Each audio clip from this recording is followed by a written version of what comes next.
cracking, guys? Welcome back to Clash with Barndo. Tonight I've got a replay for a war recap.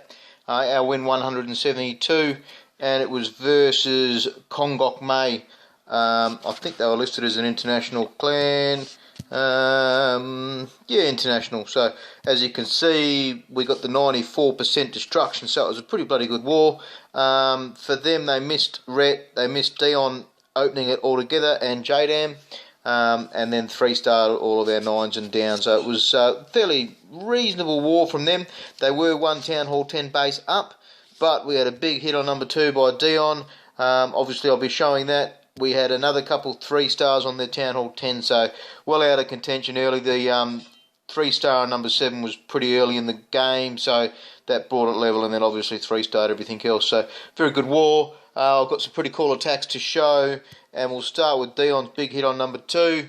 I did try and outdo him and hit number 1 for a 3-star, but couldn't get it. So what we'll do is I'll just pause there. You see, he did have a kill zone in the middle there, which was just dumb. It allowed for a 1-bar CC draw, and also the skeleton to go with it.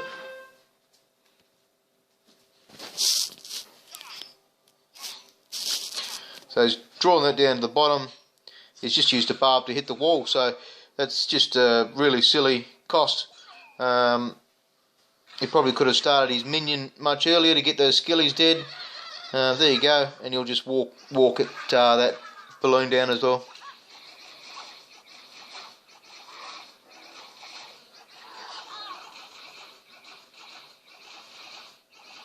So he probably could have maybe considered another barb or 2, but yeah, just done the job. That loon's not really going to do a whole lot anyway once he starts his attack, because as soon as the wizard locks on, 1 or 2 hits and it's going to be dead.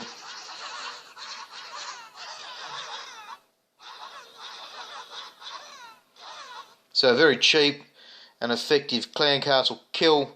It's just really given away, so it's just a silly idea. You see, those are 5-point jumps.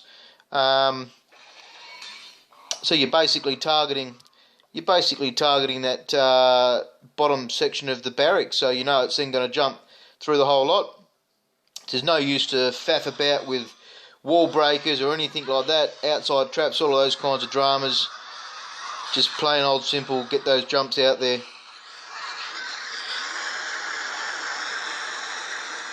So he's gone in with 8 witches, I think it was 10-ish wizards, and some golems. And you can see a nice early freeze here. That's going to hit the Queen, the Inferno, Expo, Wiz Tower, Tesla. It's just a very awesome first freeze. He's held back that second freeze for now. So you see a double freeze on the Inferno, so it's got both.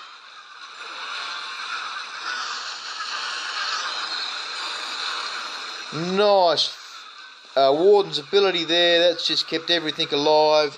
Kept the Barbarian King summoned adds alive. Those giant bombs there, they took their toll, but that's the benefits of the movement speed of the skeletons. You're always going to scout. You'll see they open up other bombs later on down the track.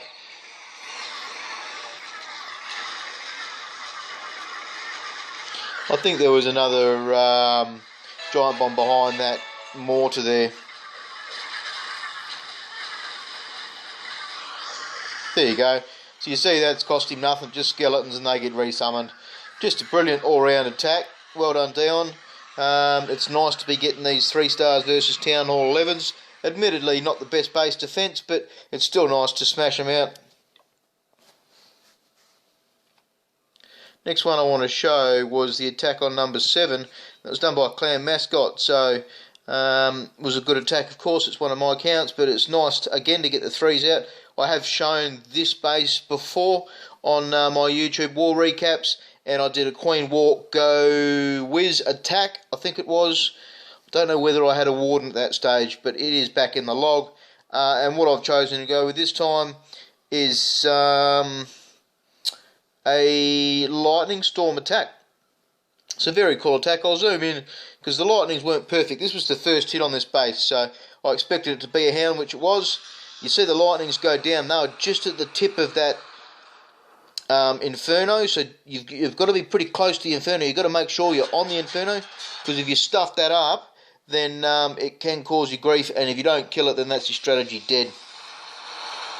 So you see that was on the top of that air defense, so that didn't get a kill on the air defense, but watch the spread on this Earthquake.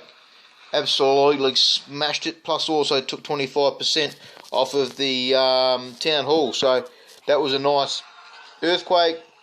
So I did know that I had to start my Queen on the left hand corner and hope to push her clockwise was the aim. Only a level 22 Queen, so she does take a bit of a beating. So she just moves into Queen Rage, pop the ability. So she's gotten the Queen, another couple defences, and then moves along. I did stuff this section up here where I've wall breaked without any decoy. It's funny, you know, like you plan these attacks, you do them war in, war out, and still you make little mistakes. So that would have been nice, because that would have then pushed her inside to get rid of that cannon. But that's abruptly stopped that Queen walk. So now she goes down onto these archers, and again another mistake. You'll see I dropped my king down. Should have let those two archers pull into rage and then die. Then that way the healers would have moved on to the king. But you know, it was done. The king still manages to draw aggro for quite a while, and you get those two defences down the bottom. So now you'll see I'm going to start my air from the top. The Warden, it doesn't have the little symbol on it, but the Warden was on air mode.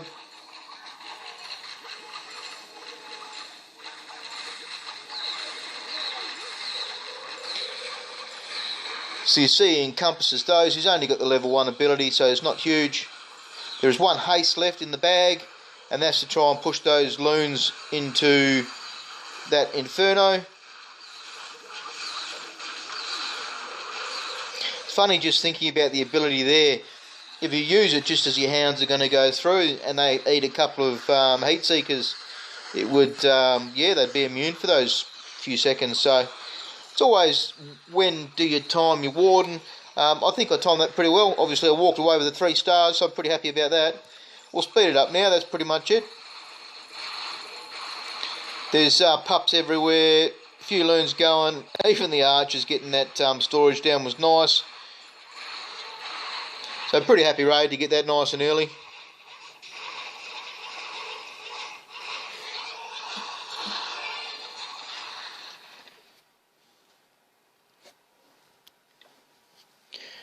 Alright, and I'll show the number 8. I could show the first hit. I did actually have a live replay recording, but my tablet crashed, so I didn't actually get to finish the video. But this is the re-hit.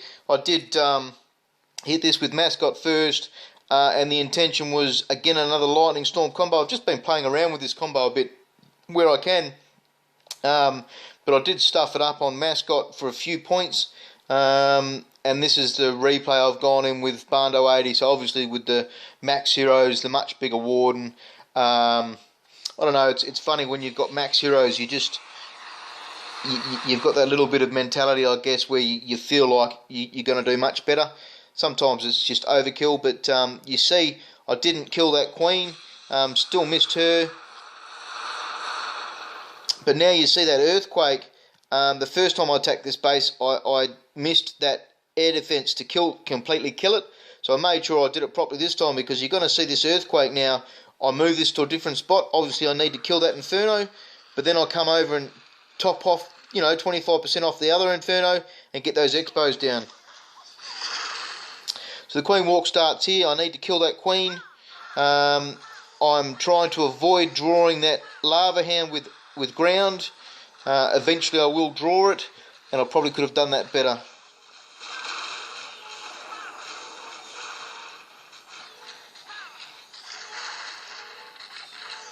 Just zoom out a touch. So it was 5 healers on the Queen. One of those healers takes a few shots, but nothing major. There was a funny point here which I do need to re-watch a couple times. So you see I've held on to the ability and held on to the ability. Could I have kept my ability there? I think I probably could have. I've watched it a few times now, and I have the feeling that I could have kept it, and that then would have saved the queen from dying later on down the track. But obviously I've gotten the 3-star, so still pretty happy. So the king goes up top now. He's going to have a couple whizzies. No major expense out of the king. 2 wall breakers, a few whizzies, and even if he gets 2 defences, I think that's a bit of a win. You see that queen dies. She didn't get that expo down, but the healers are going to take the damage for quite a while, which is cool. Keeps that wizard up. So I was aware there was 2 heat seeker trapped by that top air defence there. So again, you see the warden on air mode. Again, you see the haste go down to try to get those loons to centre into those that leftover inferno, and that's the ability just to soak up that inferno as long as I can. So now you see those wizards and those barbs come in range of that clan castle, so that adds the mix of that hound, which I didn't want to draw, but it's all over. It was just a matter of time there. You can see old poor king still ends up having to take a bit of damage off these pups. No clean-up troops. I think that was probably an oversight. I probably should have had at least 1 less loon and a couple minions. It's funny. You've got to be very aware. Queen walks time. You've got this extra 30 seconds. So you do see. We'll see where the time starts.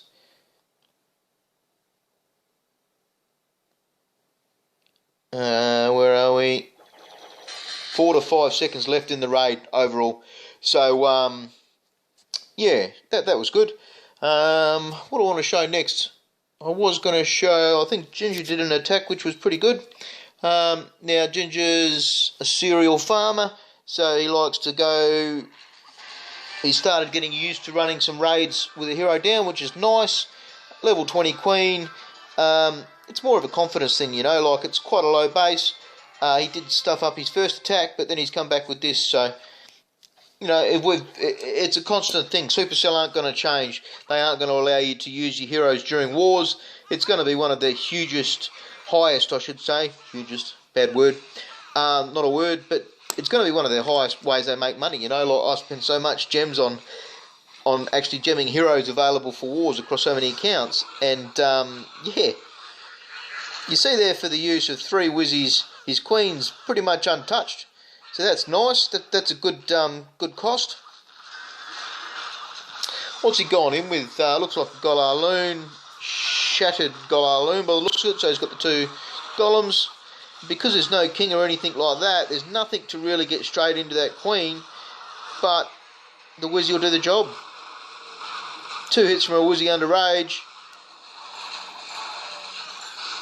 Oh no, he's just missed it, but there you go, the queen finishes it off. Still got a full golem. His air contingent started. And he's using all hastes. So when you're using all hastes, it's more about pushing your loons around. Loons generally don't need haste, the extra damage buff from rage. That's more of a hound thing, or it's nice to get them on your golems for your golem part, your kill squad.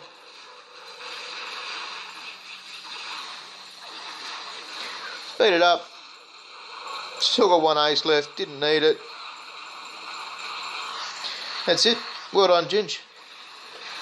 I think I showed one last war, or it was the war before with Barndo 82. You know, it's very nice to be able to farm and not have to gem heroes for wars. It is quite nice. But we'll show. I think Dennis had a good attack. Yeah, this is the last one I'm going to show for tonight. Town Hall 8 attack. It was a good attack from Dennis. A reasonable base. Very simple clan castle draw. And you see the effect now. What's going to happen, he'll just double poison. And 1 max poison and any other level poison will kill a max dragon. That's something I've said before, but it's worthwhile knowing.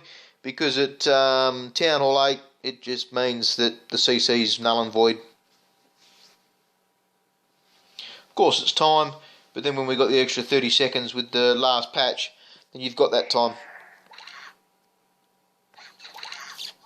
What's he doing there? He's hurting the sides. So for a good cheap cost of 7 or 8 arches, he's got those sides worked out properly. You see, there's no rush. There's absolutely no rush.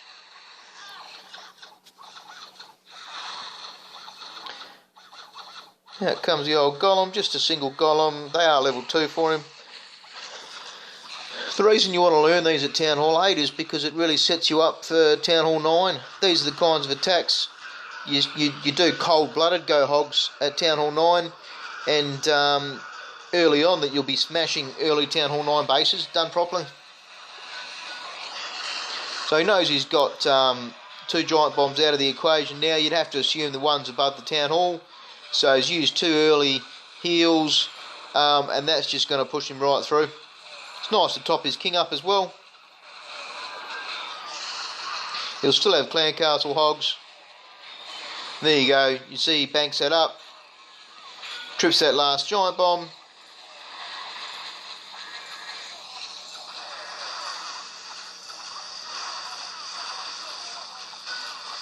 So really, it's not that fantastic a base for Town Hall 8. There's a massive number of hogs left, a couple springs here and there. But I mean, that was the war all round. They weren't fantastic bases for the Town Hall 8s. The 9s were pretty average on the whole. We did have a few missed attacks, but then, you know, that's people hitting with heroes down and stuff like that. So, yeah, pretty fun war. It's nice that we're starting to get some big 3s from our 10s and 11s. And even really for the rest of it, 85%. That was a Queen Walk / Go Whiz I did on their number 1. Wasn't really in the best raid environment when I did it, but that was a good percentage return.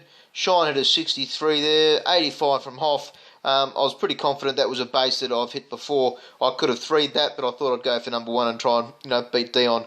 Hoff 85 though, Shine with a 61, J-Dan with a 65. So just great percentage all round. Put them on the back foot early, and they were never going to recover. So 6 stars, good war, 25v25. As always, hope I've helped. Hope you've had a bit of a laugh, and clash on.